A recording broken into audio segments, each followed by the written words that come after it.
Being in the ministry for, I'm in my 36th, 37th year, there's just been a stigma in some churches and people's lives that went through a divorce. And I get it, but that's also one of the most traumatic things that somebody can go through. And so it kind of carries over into a blended family. They still, whether they admit it or not, a lot of them carry that stigma. Then you have all the accusations, you're not his dad, you're not his mom, you're not, and so the struggle with having something positive and healthy for this type of ministry. There are people who are hurting and they're looking for help in their hurt. It was really hard, I think, when we first started, and we kind of had to figure out, how do we mix this family together? How does this work? You look back 10, 15, 20 years ago, and there wasn't much out there. And it's just what we hear over and over again with people that we talk to, people that are in the group. It's just like, man, I wish this was around when we first got into this blended family situation. Growing up in blended families and seeing some things that we did not want our kids to experience by well-meaning people that just didn't have resources then either. Sometimes when you're in it, you know, especially dealing with all these emotions and hurt and stuff from past relationships, you don't see it in like its true light. Blending a family was not really something I was ever prepared for, and I was overwhelmed. We had gone through premarital counseling, and we just had like little things come up, nothing huge, but I was just like praying, like, God, like I really need something to be a resource for me. Having both been divorced, married and divorced, we knew going into it that we wanted to find the best ways to do things. We were looking for things years ago, and I can't imagine what our life groups would have been like had we had the curriculum that BKF has available now, and the book and just the resources of the podcast. There was none of that. And we were desperate for answers. We were desperate for help, for community. I don't know if our marriage would be around if we didn't have BKF. Different things, just having those reminders kind of really does help put us back on track.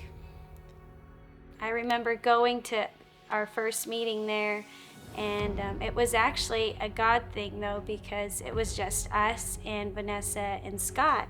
And so we got this one-on-one, like we just spilled it all out. This is who we are, this is what we're going through, and they were so encouraging. This is what BKF really offers, is just that camaraderie. You know, hey, here's other people like you that are going through this, and that you have people to talk to. And he mentioned the resources. There's resources there, and you don't feel alone. I remember the first time we went to a Blended Kingdom dinner. It was just a kind of a quiet dinner, maybe 20, 25 people there. And we were just kind of getting to know what is BKF. And Walter and I turned to each other and said, wow, imagine if we would have had that 25 years ago. We've been looking for the right blended family ministry, and we got to launch that with Scott and Vanessa's book. You know, the book came out, I immediately ordered it, I read it, got on the website, and there was a registration link. It's like, wow, this is really happening. And just to know that we're doing it with Blended Kingdom Families and the partnership that we have. It's nice to know that the tools are there and the community is there. On those really tough days that I don't know how I'm gonna get through it, and if his son's even gonna want me to be his stepmom, those days, hearing little snips and saying it's okay, there are gonna be days like that, but there are gonna be days where you're the best and you're the most fun. And they're just reminders for my heart, and I feel like God uses this ministry to do that. We need the challenges of what Vanessa and Scott bring in their book, as far as like how to run the household. The book was so valuable because it put a resource in front of me that I could go back to time and time again. And that's what everything in that book is about, is making healthy choices. And that's what we've got to do. You can't accidentally have a healthy family. We're both in the medical field and really on the preventative side. And I think if you think about it from that lens, Blended Kingdom Families is really that preventative step. By the end of the first session, you know, after those 2 hours were over, we were rushing, and it was just such a beautiful thing. I mean, half the class was crying.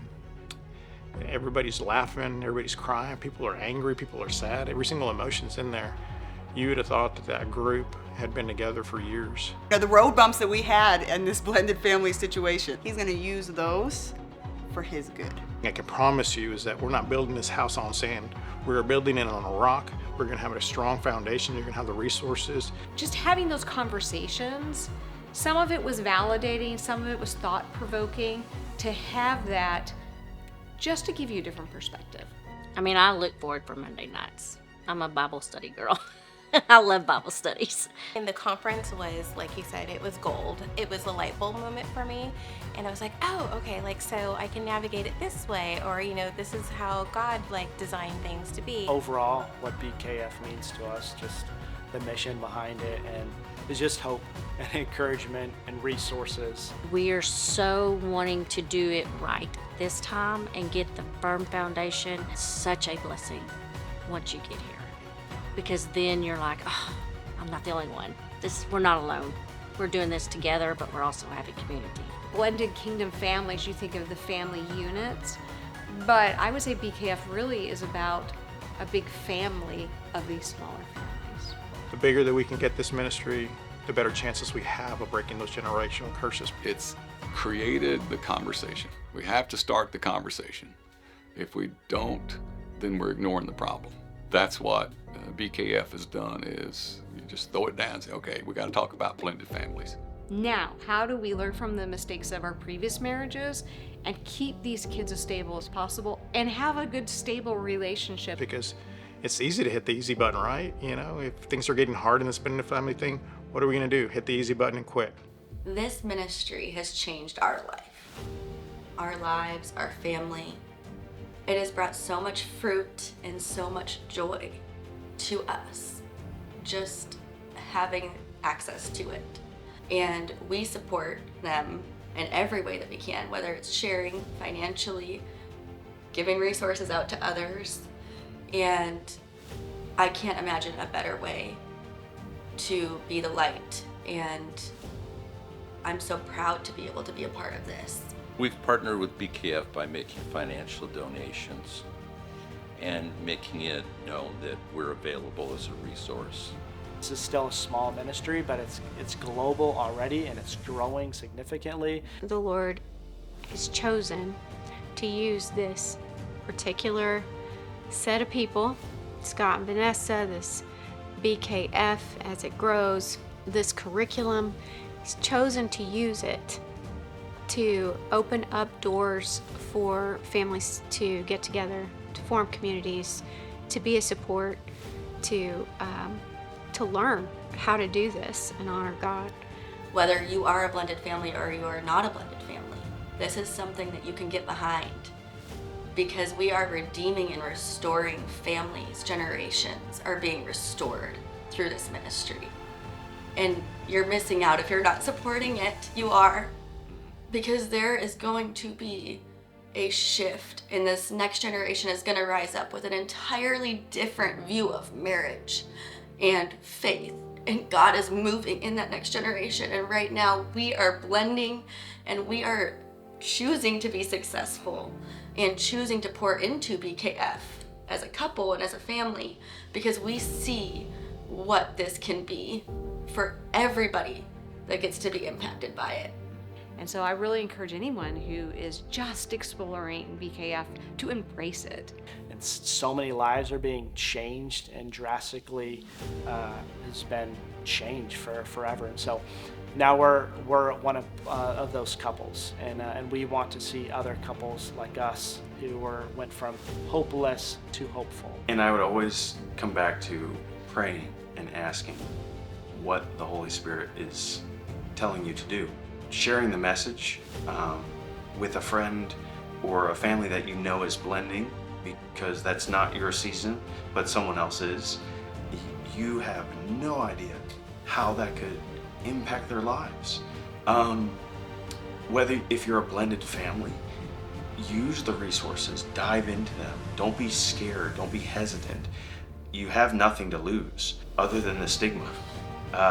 And then to anyone who feels or has felt the sting of maybe a blending badly or blending unsuccessfully, this is your chance to do something about it. This is your chance to sow into something that is bigger than maybe that was available before. And we have decided as a couple to partner financially because we have been given so much that to whom much is given, much is required. Also, we've decided to share Blended Kingdoms with anybody that we come across because there are so many people that either blended poorly and it was unsuccessful and they're trying not to make the same mistake again, or they're currently trying to blend, or they're somewhere on their blending journey, or they've got kids who are blending, or they've got grandkids who are blending. So to know that this resource is out there and to speak passionately, purposefully, and informatively about it is the number one goal, or the number one thing that anyone can do that costs nothing. And as Kate said, there is something special happening here, and to partner with something like that, that is so meaningful and so valuable and so kingdom centered, is something that I truly believe God blesses in so many ways that we can't even count. So the challenge would be is, what is the Holy Spirit saying to you to partner? Undoubtedly, you know someone who this will affect.